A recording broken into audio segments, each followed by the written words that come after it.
It is another week of Find the Fairway Live here. I am Chris Brees, and I got a special guest today, James Nitties, who's been all over the place on social media, podcasts, PGA Tour Live, and a former player himself. So he's got a lot to talk about with waste management coming up this week, an elevated event. So much talk about PGA and LIV. Who would you match up if they had kind of like a Ryder Cup or President's Cup debate? So without further ado, here he is, James Nitties. Hey, James, when I messaged you the other day, you should be bigger on yourself here. You said, yeah, I'll fill some time until you get a bigger name out here. You're a big name to me. You're a big name to everybody. Thanks, Chris. Yeah, no, look, I was happy to oblige. I saw you hit me up on socials, and yeah, I just love being in and around golf. Obviously, used to play myself on PGA Tour, but just love chatting about it, and especially with all the hot topics that are going around in the social media markets of the PGA Tour and golf worldwide. Now, I haven't seen you on camera in a few months, so I wasn't sure what your getup was going to be like facial wise. I'm pretty happy to see that you still got the stash going there. Yeah, I feel like it's my calling card right now. It was one thing I said I'd never do. My dad had a mustache for his whole life. Never saw him without it. Wait, why would you never do it then? Look, the missus, the wife, she's like, you're not doing that. Then I put it on, and literally it grew on her, and now it's just a staple. So I don't know. Sometimes I restart the stencil and get something new in the arsenal, but this is what we're dealing with right now. So, what was the initial reaction then when she said no way, and then all of a sudden there it is? I think I walked out of the bathroom and she thought I was like trying to dip into my rock music kind of style. And she's like, nah, that's not flying. And then it just kind of, it stayed and I persisted. And now it gives me, I don't know, it distinguishes my look a little bit more. And I think it's fun. Well, you're a smart man for getting approval, that's for sure. We're going to go through so many topics in the PGA Tour, but I kind of want to start with you and the way your career has evolved. Just not only all that you're doing right now on social media and ESPN Plus with PGA Tour Live, but being a journeyman, so to speak, on the Korn Ferry Tour. What was that like, knowing how difficult that grind was for years and years and years? Did you feel like you had to make a change? What was that like? Like as far as like leaving the game, it was never easy to make that change. I played golf since I was 12. I turned professional when I was 22, played in Australia, got my PGA Tour card straight from Q School. So I didn't go through the Korn Ferry Tour or the web.com or the Nationwide Tour as it's been named with all the names, and then played a couple of years on tour. I had some success. I was pretty good, nearly won a couple of events, and then stuck it out on the Korn Ferry Tour, had full status for around about 5 years, managed to get a victory out there, and then kind of loitered around the tour, thinking I still had what it took the last 4 or 5 years, and just flat out ran out of money. Look, everyone's good now unless you are sharp on your game and do everything good. It's an expensive sport to kind of create a living out of. And it was rough because I didn't want to leave the game. I didn't want to leave competitive golf, and got an opportunity to move over into the broadcasting side with PGA Tour Live on ESPN Plus and some Korn Ferry Tour stuff, and even a little nuggets of podcasts and TV shows. And right now it's early in my entertainment / broadcast career, but I'm just going to see where this wave goes. And I love being around the game and still being able to cover not only the big boys at the top, but a lot of the guys I wasn't removed a long time ago from playing against on the Korn Ferry Tour, watching them come through on the big tour. Your show on YouTube is very aptly named One Shot Away.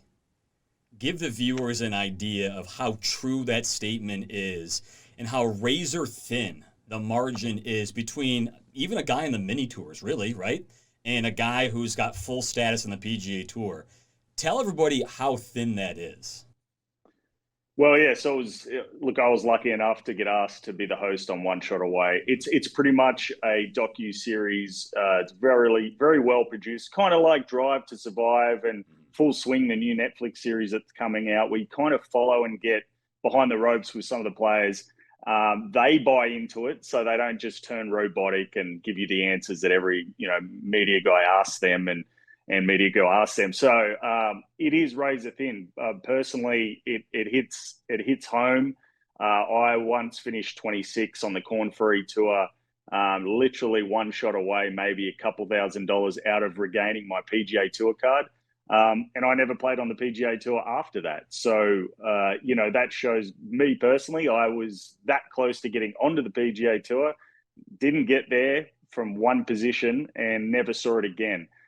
So now I look at a lot of these guys. You see Taylor Montgomery was I think he's around about top 10 on the FedEx Cup points list right now, a rookie on the PGA Tour. Yeah. He finished just a year ago. He finished 26 on the Corn Ferry Tour regular season points list. So he missed by one spot going to the PGA Tour. Then he gets another crack at it, right? Goes to the Corn Ferry Tour finals and finishes 26 again. So he does that twice. And then 12 months later, he somehow gathers himself, gets onto the PGA Tour, and now he's nearly won. He's already top 10 on the FedEx Cup points list, and it's his rookie year. So, look, 12 months ago, he could have thrown it in and really it could have hurt him mentally and maybe never got to the PGA Tour. And now he's on, and I like he's one of my players that I'd be like, he's one to watch. I think he's gonna he's like a Dustin Johnson, an unrefined kind of guy that's I think gonna be really good in world golf. So it just shows you've got guys that just on the the AAA level, if so did baseball terms in golf, that are just so close to really cracking it at the highest stage on the PGA Tour. And he's one of those guys who's making a name for himself and really going to start being in contention probably in some of these elevated events. And we've got one coming up here this week. I find it very fascinating. The fact that this is the first year they're doing these, quote, elevated events. $20 million purse, and then you got the majors and you got the players, which will be a little bit more. I get that. But my question is, how do you, let's say you're gambling on this kind of stuff. How do you pick a one and done, so to speak, when you've got every single top player playing in these events all of a sudden where half of them never played in the Phoenix Open before, maybe not more than once or twice? How do you go from, all right, well, we got a couple of guys who usually are good in this event, and now all of a sudden everybody, 23 of the top 24 who are eligible for the World Golf Rankings are playing in Phoenix this week? It's just crazy that this is the state of the PGA Tour right now with everybody playing on one specific week. Yeah, it's kind of like a major. It's really and it's really good. It is a major. It's look, for us, for me, as a fan, as a viewer, I think it's going to be fantastic because the PGA Tour needed to make this move, not only because their hand was forced a little bit, but it's the regular season PGA Tour events, and I spoke on other podcasts about this sort of stuff. We have no parity, we have no stories, we have no villains, rivalries. It's just not all these guys are making a boatload of money, and they're just fist bumping, saying "great shot." There's no gamesmanship anymore. Do we need the villains? We need villains. We do. We don't. Every good movie, every great movie has a great villain and a great hero, and typically the villain's more likable sometimes. People want to root for the villain. Tiger was a villain. I mean, he's in different ways. Look, exactly. And look, villain doesn't have to mean you got to hate the person. It just means they need to create some sort of, I want to step on your neck when I'm playing you. Not like, hey, let's both have a great day out, and I know we're going to make a lot of money, and whoever wins, wins. So Tiger was really good at the gamesmanship. He used to walk up 80 yards in front if he'd hit it by someone. He'd make passive-aggressive comments in the media if someone said something about him. And he would literally hit the wrong club. If you're in his group and you were looking in his bag to get advice, he would hit the wrong club to put you off. So Adam Scott said that on a podcast years ago, and Tiger looked over and said, "Never club off me again." So circling back to the way, Waste Management Phoenix Open and how it's going to be great for the game that we've got, 19 out of the top 20 in the world playing. Well, here's the odds list right here. I mean, this is ridiculous. You got Shane Lowry as a plus 5,000 as a value. I mean, Matt Fitzpatrick's won the U.S. Open and he's plus 3,700. I mean, these numbers are crazy for all these quote unquote superstars. There's so many of them that I'm just curious. How do you go about picking this? I mean, no clue. You can't, and it's so hard picking off a guy to win a golf tournament at the start of the week. Mm-hmm. It's the only thing I could give you was like look at the guys that play well at desert golf. Like Mm-hmm. so, the American Express was at Palm Springs. That's kind of desert golf, but it's like same conditions. TPC Scottsdale, amazing conditions. One of my favorite manicured course. Greens are pure. A little bit of length now than it used to be, and also great fairway surfaces. You can also get a little lucky if you miss fairways. You can still find your way back to the green in the desert. But it's, I mean, you put me on the spot looking at this lead right now. Obviously, I'm liking Max Homer at, You are. plus 2100 coming off his victory. You've got Fitzpatrick there is pretty good at 3,700. Cameron Young always flies under the radar because he's just not a big personality. It's you look at the guys, good putters because they're great surfaces. But once again, it's impossible to pick. Like I've got like 5 or 6 names that I would slap a lazy $20 on, but it's impossible to kind of gauge. You got Rory as a favorite plus 800. That's just Well, Rory and because last year I ate crow hard on Scotty Scheffler. Each time he won, I said he can't do it again. Then he won. Can't do it again. Then he won. Can't do it again. We're looking at that, James, with Rahm and Rory right now. Do you even attempt to waste one of those guys right now? I I don't think I, you can. I don't think you can. Like if you don't bet on Rory or Rahm this week at what plus 800 and plus 850, are Which you is really going to be stupid odds. disappointed you'd lost? Like it's not like you're carrying boatloads of cash to the bank if they win with like unless you're putting a lot of money on them. So it's I like the live betting in events like this with Mm-hmm. so many good players. Wait till the second and third round where you can get really Yeah. good value off a good player where maybe Rory starts off he's 3 or 4 back, or obviously it's Rory, so he probably won't be. But it's just I like finding hidden value in the middle of the tournament. But once again, Max Homer, I think plus 20 is still Mm-hmm. great. You just got to ride the fact that he is barely missing golf shots at the moment. His distance control is awesome, and he is putting great. When he gets around, the lead gets a sniff. He Yeah. kind of he knows how to separate. So it's going to be an interesting one. I'm covering this event on PGA Tour Live at ESPN Plus, which it is my favorite event on the PGA Tour. It's a one I was closest to winning personally. I was a rookie on tour. This was my third event. I kind of gagged it down the stretch. I should have had a better chance of taking the trophy. Missed playoff by 2, but yes, this is everything around it it makes it my favorite event on the PGA Tour to play in. You were 2 shots away then in that case. Yes, yes, uh, yeah. I like what you did there. I want to go back to the impact of the Phoenix Open on the tour. Did you cover it last year for PGA Tour Live? I was lucky enough to cover Sam Ryder's hole in one. I Okay. like to kind of flex that we were the ones to catch it live, but then it gets thrown obviously to the main feed and then to CBS. Yeah. But we actually caught it live, so I was like going nuts. It was an awesome scene. Do you ever think about the Phoenix Open's role on the PGA Tour, and if you want to see more events like that, is it even plausible, do you think? I mean, obviously, I think it's good for the game. I think it's growing that massive audience. You could argue the 16th hole gets a little overzealous and guys lose focus and they get angry, and you can kind of tell some of these guys are getting upset but don't want to physically get upset and show that they're getting upset. Do you want to see more of this? Do you want to see this as kind of like a one thing, we look forward to it once a year, it's done, move on to the next thing?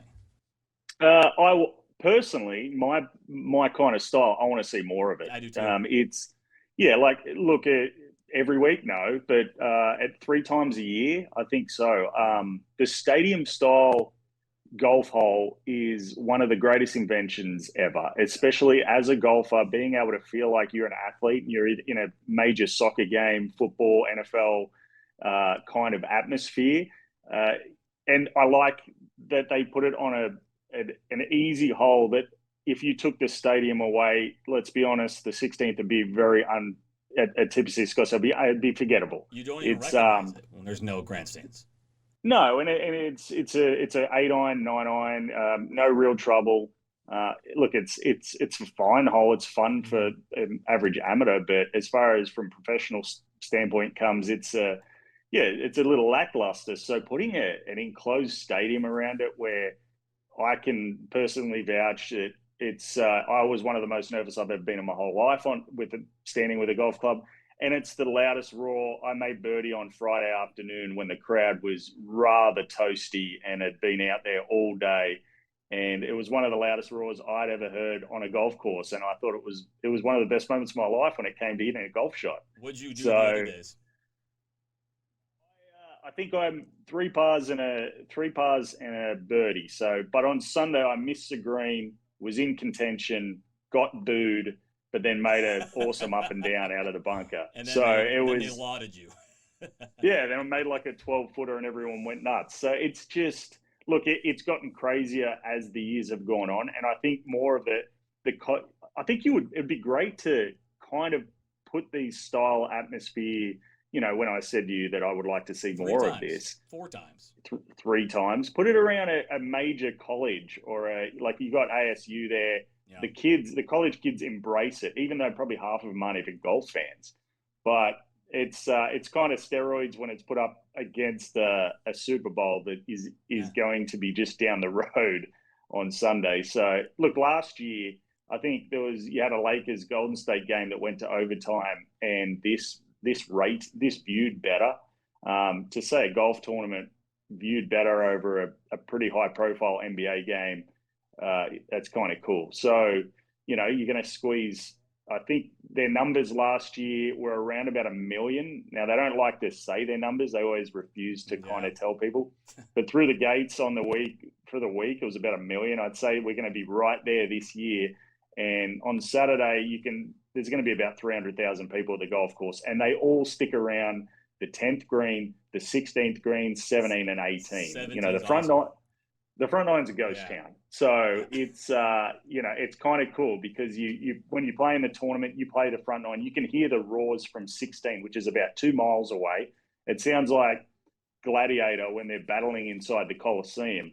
And then you get close, you go through 10, there's about 30,000 people around 10 green and 17 tee. Then you get back and then you come back through and you get to 15, then you get nervous, you walk through the tunnel, you're like a boxer in a massive fight, and then you walk out and everyone goes nuts. It's almost like the crowd is like, here comes our next victim. So it's something surreal, different, and I'm all about it. I love this whole week. It's gonna be a ton of fun. That 16th hole is what everyone thinks about for the Phoenix Open. It's the one hole that makes the event. So what I want to do here is a little exercise, and if I'm putting you on the spot here, it's good. We're having fun with this. You've got 6 of the most iconic holes on the PGA Tour on this list. If I was to tell you 3 of them are never going to exist again, not only in pro golf, but ever. Nobody's ever going to see them in any random casual round ever. Phoenix Opens, par 3 16th. Pebble Beach, the par 5 18th. The road hole at St. Andrews when the Open is there. The Island Green at Sawgrass. Now, I did Augusta, James, for 2 of them for a reason. To entice us to get rid of one of the Augusta holes. So we got the 15th, the par 5, and the par 3 12th. You want to go first? Or you want me to go first? Because there's 2 ways to look at this. Okay, you tell me the 2 ways, and then I would like to see you go first. Excitement-wise, if we're going pure excitement of what people get jacked up for, it seems pretty easy to me to pick Scottsdale, Sawgrass. I would go 15th at Augusta. If we're going strictly on excitement, drama, people love to see it. The second way to look at it is, what are the holes that are historically iconic that everybody loves and knows and says, that's a golf hole. Everybody loves that golf hole. It's not the 16th at Scottsdale because we've talked about take away the grandstands. Who cares? Sawgrass is fun.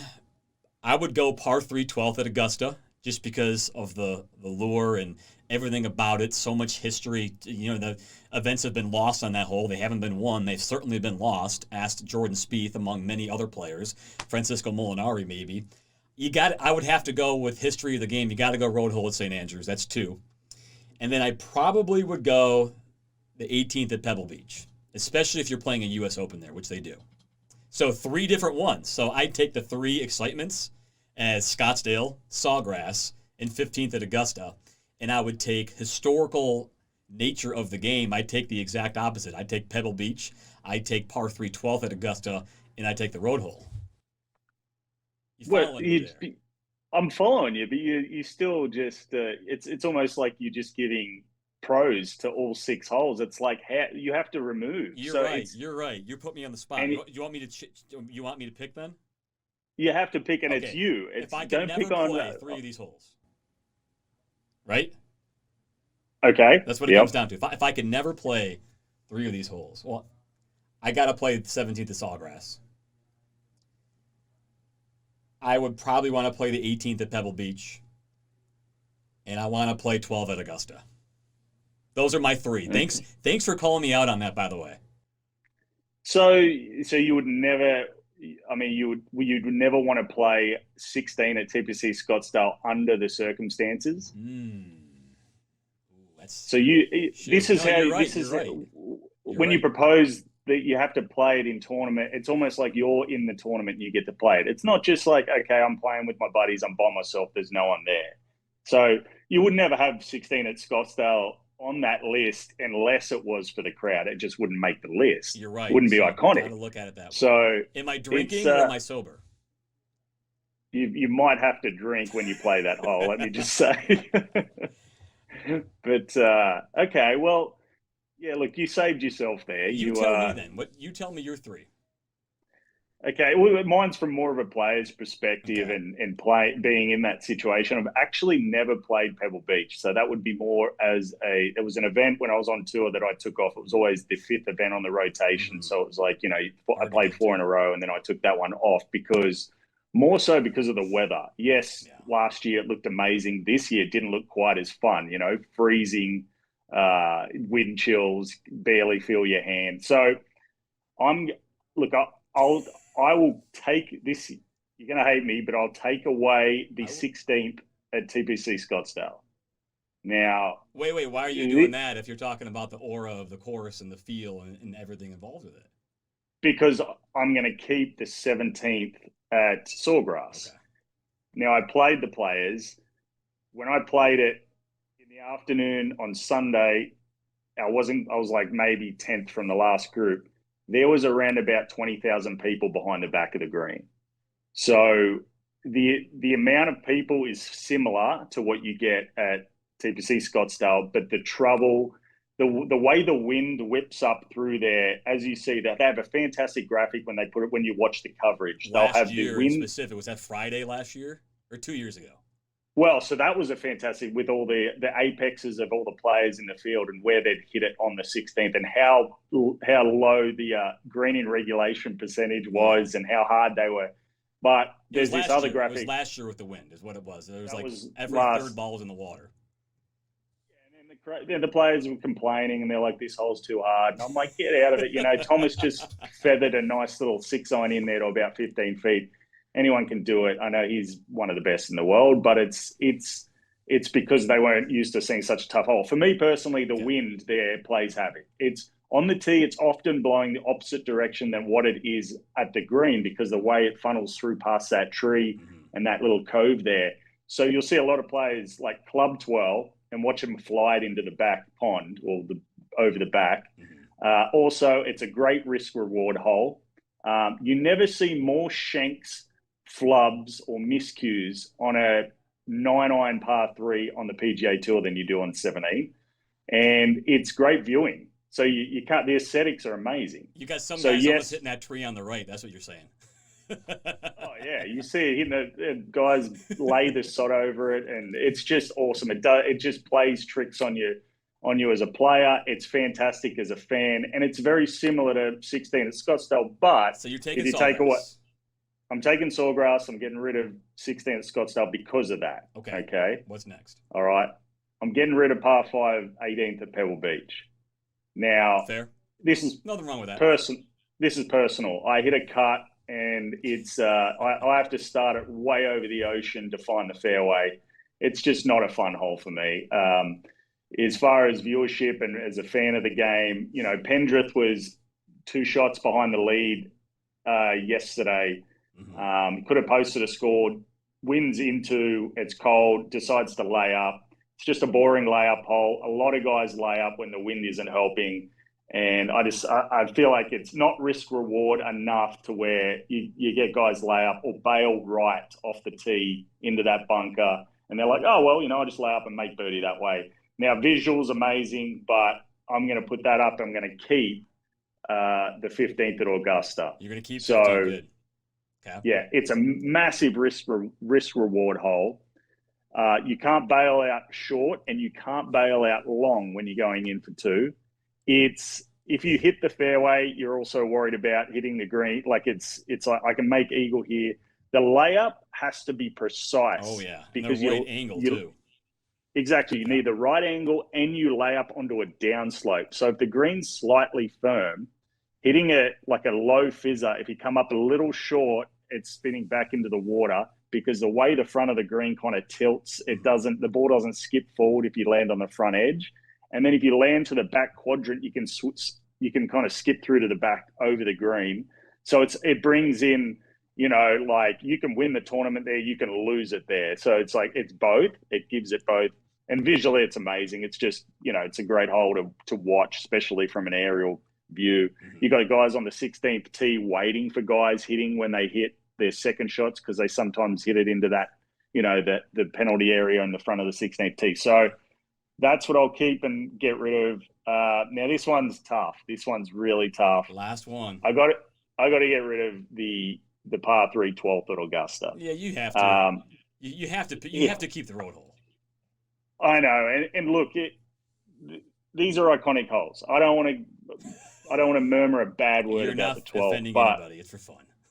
For me personally, it's a bit of a forgettable hole when the conditions are perfect. No one goes for the right pin. The green's always soft because of the coverage of the trees, and for some reason the sub air just doesn't work good enough to make that a firm green. You'll see a lot of players bail out and be okay with it. They'll hit it in the front bunker, 40 feet left, back bunker, and they're like, you know, that's fine, whatever. I'll make 4 here. I'll go birdie 13. You know, there's no real stress until those times where you see guys like Spieth and Molinari, but they were just terrible iron shots, and it wasn't ideal conditions. So that when that wind gets up and it's kind of a little nerve-wracking there, that's when that hole's great, because even just making sure you hit it 20 feet left of the hole location is not an easy shot. But for me, I would have to keep the 17th at St. Andrews. Obviously, history. I think it's the toughest second shot, one of the toughest second shots in world golf from the fairway with a 9-iron. The entertainment it creates. You got guys hitting it against the wall, off the cart path. Cam Smith in last year's Open Championship, when he hit it behind the bunker and he putted it and used the carom off the bunker, hitting it in that bunker. You see guys have in the past have left it in there 6-7 times. It's a firm green. It's one hole where you'll see guys that are happy to miss the green in regulation. They just hit it because that's kind of a bailout. It's the only negative to the hole is to the back pin. You can hit long of the green, take out the bunker. And then guys are like, that's fine. I'm happy. In the practice rounds, I've hit 1 million chips from that spot. We're good. We can't make a double from there.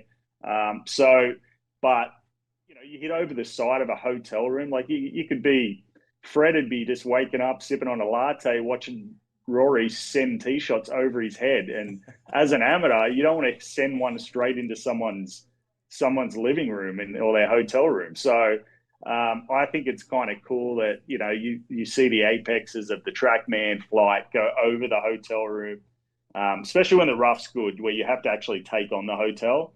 But it's just, for me, it's one of the best second shots in golf, especially from like just a regular 9 iron in, where, I mean, the front of that green is maybe 4 yards wide. So it's just it's an iconic with the amount of action, the amount of drama that's created around the wall and the bunker, and just the aesthetics around that hole, and yeah, so, and the history. So it's a hard list. You're killing me, Chris. But if I had to do it, it was like is getting rid of 3 of 6 children. If You you would passed the say. test. If you ever had to get rid of 3 of 6 children, that's as best as you can do.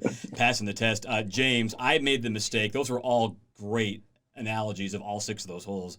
I made the mistake of not giving us enough time for our last topic because I only have this Zoom for 40 minutes. And you've been so great. I should have made it on unlimited. And that's my fault. I want to get to this last topic because it's been all over social media.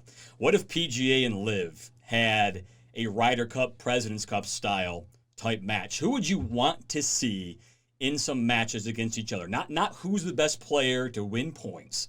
What's the most intriguing matchup that you would see? Want me to go first again? Go for it. I'll go quick because I want you to give your thoughts on yours. If we're not doing Gotcha. Rory and Reed, what are we even doing this for? Okay, obviously. I 100%. think Scheffler and Smith, 2 guys up for Player of the Year last year in the PGA Tour, the most 2 dominant guys last year. Put them against each other. Rahm and Garcia, not just because they're both Spaniards, but the fact that they were a great Ryder Cup pair last year. Want to see them play each other. Morikawa and Wolff came on the spot at the exact same time a couple of years ago. Both of them played really well in majors. Wolff didn't quite win one. Those 2 guys would be fascinating to see. Zalatoris and Neiman, 2 other really young guys who've really kind of made their own game and their own styles, who have both had massive success. That would be a cool match to me. I think Thomas and Koepka are 2 very huge fan favorites, but also could potentially be villains. And I think Thomas could be a villain too in his own way, the way he says things and the way he kind of rubs people the wrong way. 2 guys, massive star power, very different games, could also be villains. That would be fun to me. Fitzpatrick and Casey, Englishmen, what more could you say?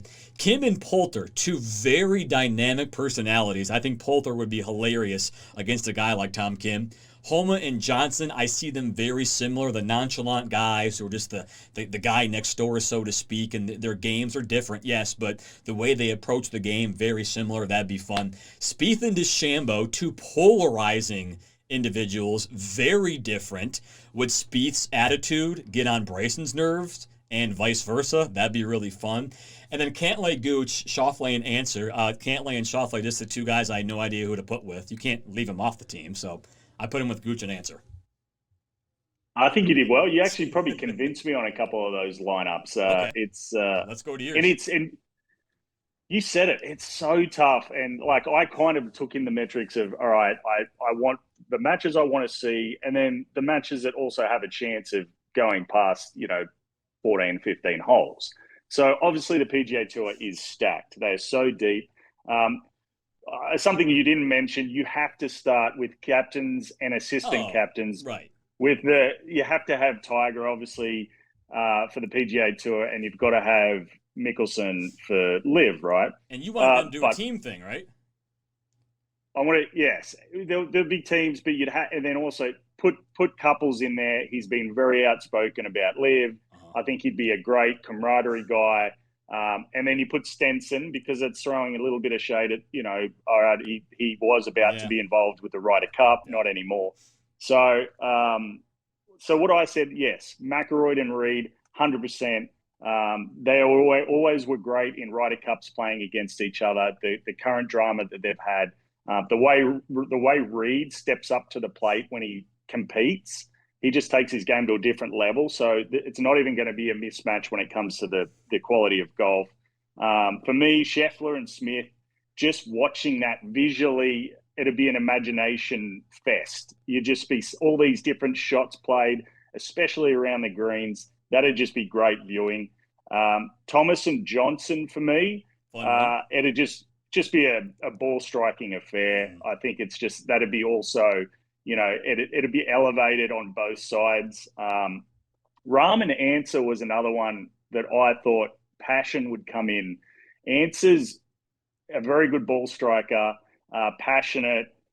countrymen, same as Rahm, different countries. But I think Ansel would get under Rahm's skin a little bit, just the way he plays. He gets it around very solidly. He'd be hitting first a lot. I think that would there'd be a lot of fist pumps in that match, and I think it'd be quality viewing.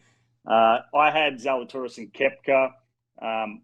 That was more, I was worried about putting Koepka up, just not sure where his game is at right now. But I think, he could get under Zalatoris' skin just on the greens. Koepka can get hot with the putter too. Cantlay and Gooch, two kind of assassins that don't say a lot. So I think you would find that it'd be a quiet match, but entertaining. I had Homer and Neiman put up against each other just because it'd be a pure ball striking affair. I think both of them are great iron players. It'd just be very, very good to watch. Finau and DeChambeau, not only because of the visuals of how far they hit it, but Finau doesn't go at it when he's playing tournament golf. He's actually improved his accuracy on the PGA Tour, and he ranks just inside the top 90 of driving distance, at around about 300 yards. But everyone knows he's got another 30 in the tank if he wants it. So, because he's improved his putting this year, actually putts better from under 10 feet than people give him credit for. He's ranked on seventh on strokes gained on the PGA Tour.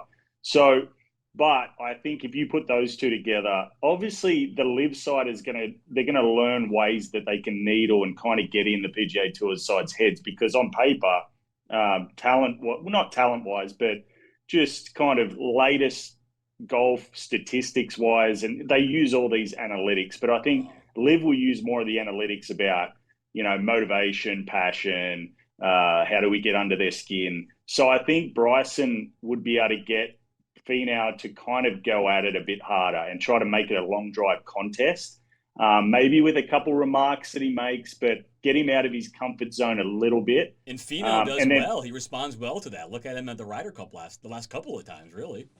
Exactly. So I'm not saying Finau would play bad or take the bait, but I think it'd just be a good dynamic, with, how analytical Bryson is. He's kind of a bit of a golf nerd and gets under people's skin, not only by how far he hits it, but how slow he plays and his mannerisms and all that sort of stuff. So I just think it'd be gold TV. Then I put Spieth up against Bubba Watson. Yeah, because they're both kind of odd guys. Yes, I'd much rather have a beer with Jordan Spieth than I would Bubba Watson, but they're both odd guys that just know how to play the game of golf. And when I say that, they're never out of a hole. They almost play better when they've hit it in trouble. Then you've got Bubba that hits it miles and then works it both ways, and he's awesome for a TrackMan sight line. But then you got Spieth that he can get hot with the putter. So I think the way the separation of the tour and LIV has been, there'll be a bit more chat there. Bubba, or he's almost kind of a bit of a golf nerd that tries to act a little cool. Which good on him. He has all these "You're welcome" videos and social media, and has a bit of fun here and there. And Spieth's kind of the nice, beloved guy on tour, but he can talk trash. So I think that'd be great. People too. 100%. And then I had Morikawa versus Oosthuizen. That would just be like watching, just the two greatest tempos, ball strikers. There'd be passion involved because, once again, of the current climate of golf now. But I just think that would be, you'd be able to go to sleep at, put it on repeat. You'd be able to listen to the ball striking coming out of that group, and just it'd send you off to a very deep sleep. And when they got emotional, it's a big moment, because they never do. And exactly, and the only time we've seen them emotional is when it's come down in a Ryder Cup at the end, and it really means a lot. And then I had Schauffele against Mito Pereira. I only put 12 on there. I put your top 12 on there just because, President's Cup, Ryder Cup style kind of thing. I know you had others. And it's so hard. My reserves are Fitzpatrick, Burns, and Cameron Young. Those are some serious reserves. I know, and then it's more because of what I want to watch, not how good they are. Yeah, right. And then you've got Kokrak Wolf and Chikara that I had. Chikara was like a kind of young gun that I put in on the LIV side. But the two matches, the two I'm missing out on, obviously, is I would love to see Tom Kim versus Garcia. Talk about passion. Yeah. All sorts of fireworks in that group. A lot like my Poulter matchup. Exactly. And I had Poulter, I put him up against Matsuyama because only, not a sacrificial lamb, but I think Poulter's another kind of Reed character that gets up for a big moment.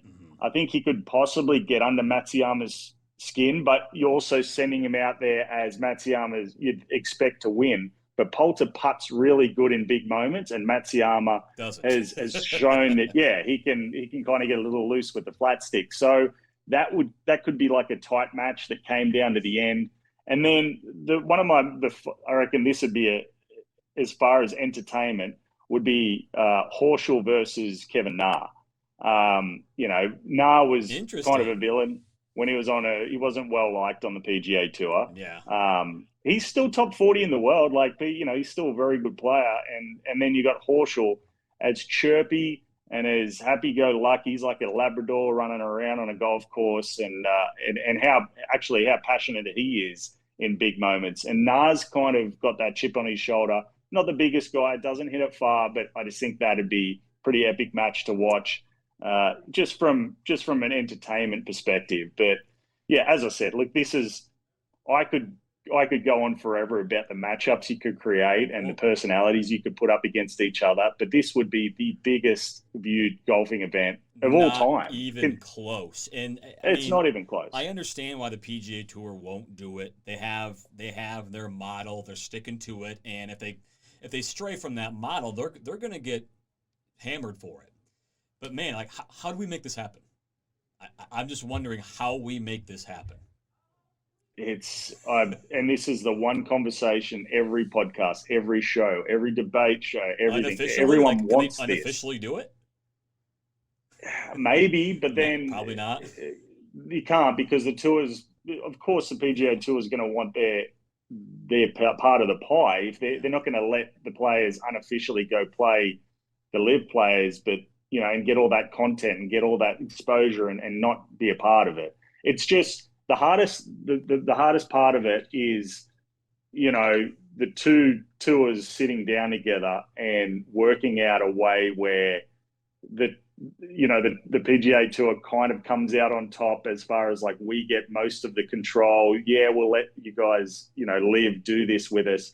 But there's too much ego involved in this to make it happen, when it would be an absolute, every person out of every sport, nearly every athlete out there loves golf. No matter if it's you just saw Aaron Rodgers win the Pro-Am, and, you saw Josh Allen took off the Pro Bowl citing an injury, but then played Pebble Beach. Yep. That just shows how much these guys love golf. And it's all over soccer, basketball. You got Steph Curry that's obsessed with golf, says that he has a golf channel on 24 hours a day, just in the background of his house. So you're getting all sorts of sports, not only athletes, but fans watching what would be one of the biggest, with how polarizing golf has been over the last 15 months, one of the biggest events ever. It's too good to be true. I hope it does happen. I just don't know how they're going to make it happen. Maybe one day when everything quiets down, but the problem with that is everybody on this list will be irrelevant by then, if that ever happens. Hey, James, you are a great guest. It was so great to have you on here. I want everyone to see where they can see James on social media. Twitter, there's his tag. Instagram, same thing. The YouTube series, One Shot Away, you described that great. Just the way that these athletes are so close to their dreams, and this heartbreaking. Go check out when they don't make it on, obviously. Go check that out on YouTube. We didn't talk about your Tourbound podcast. Yeah, so Tourbound, this was affiliated with the Corn Ferry Tour. It's all about the guys. It's a nice podcast because these guys had already secured their tour card. So it wasn't, we could talk about how excited they are to go to the PGA Tour, where they've come from. A lot of veterans that, have kicked it around on mini tours, got themselves under the Corn Ferry Tour, and then play their way into form. Like Ben Griffin is just an example of a great podcast. He was a loan officer not even a year and a half ago, given the game up because of financial situation. Got a little bit of money, Monday qualified into an event, got a little more money, went to Q school, got his Corn Ferry Tour card, finishes top 10 on the money list, the points list, goes to the PGA Tour, and he's already having success. So not even a year and a half ago, he'd given the game away, and now he's on the PGA Tour and crushing it. So there's cool little stories like that. Obviously, it's a good place to go listen to what these guys are like before they turn into superstars. There's a lot of players on there that not a lot of people would have heard of that I personally think are going to actually pop up and win on the PGA Tour this year. So it's a cool spot just to listen to these guys talk about themselves and their story. And we can also see you as soon as this weekend on PGA Tour Live. James, I hope you get a Harry Higgs moment this weekend. I mean it. Well, I hope so too. Hopefully he Monday qualifies. He's not in the event, Harry Higgs. How did he not get an exemption? Well, it's yes. I don't know. He pretty much put it on the map with baring his chest last year, and for the whole crowd to see, caused an absolute ruckus. Him and Joel Damon. So that's what we need in golf. We need guys getting a little crazy outside the box, not being robots, and having fun. Especially this week where you can do it.